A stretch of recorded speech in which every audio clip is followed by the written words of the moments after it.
Class 10 বিদায় ছাত্র ছাত্রীর সম্বর্ধনা অনুষ্ঠান চলি আছে সানরাইজ জাতীয় বিদ্যালয়।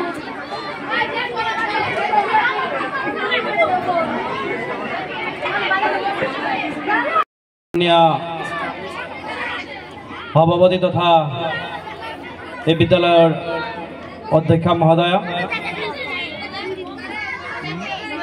বিদ্যালয়ের স্বত্বাধিকারী বন্ধুবর শহীদুল ইসলাম, বিদ্যালয়ের সুন্দর শিক্ষাগুৰুসকল, বন্ধুবৰ জাহিদুল ইসলাম, আমন্ত্ৰিত অতিথিসকল আৰু মৰমৰ ছাত্ৰ ছাত্ৰীসকল, অলপ আগত মই তাৰমানে এক ঠাইত থিয় হৈ কথা ক'ব নোৱাৰোঁ দেই। মই এক ঠাইত থিয় হৈ কথা ক'ব নোৱাৰোঁ আৰু যিসকলক উদ্দেশ্য কৰি কথা কোৱা হ'ব তেখেতসকলক দেখা নাপালে কথা কৈ আমাজ নালাগে, হয়নে?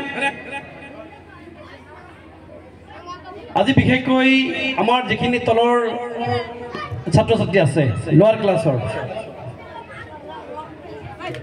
তোমালোকে উপভোগ কৰিছা যে বিশেষ কেইগৰাকীমান ছাত্ৰ ছাত্ৰীয়ে বিশেষ এটা দখল, বিশেষ এটা আসনত বহি আছে। সিহঁতৰ প্ৰত্যেকৰে গলত গামোচা আছে, ফুলৰ মালা আছে আৰু কিবা কিবি উপহাৰ পাইছে। সেইদিন প্ৰত্যেকৰে আহিব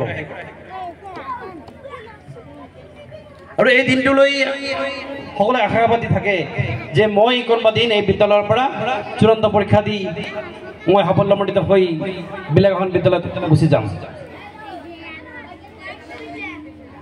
আৰু মই বিশেষকৈ আমাৰ 10ম শ্ৰেণীৰ ছাত্ৰ ছাত্ৰীৰ উদ্দেশ্যে দুই এষাৰ কথা ক'ম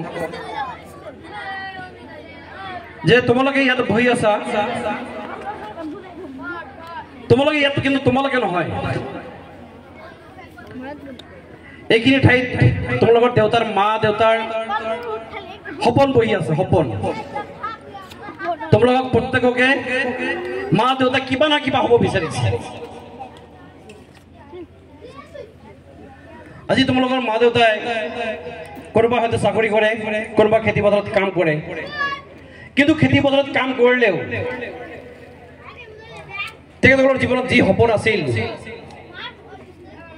হয়তো দৰিদ্ৰতাৰ ফলতে হওক, ভাগ্যৰ ফলতে হওক, নতুবা অইন কোনো অসুবিধাৰ ফলত সিহঁতৰ সেই সপোন পূৰা কৰিব পৰা নাই।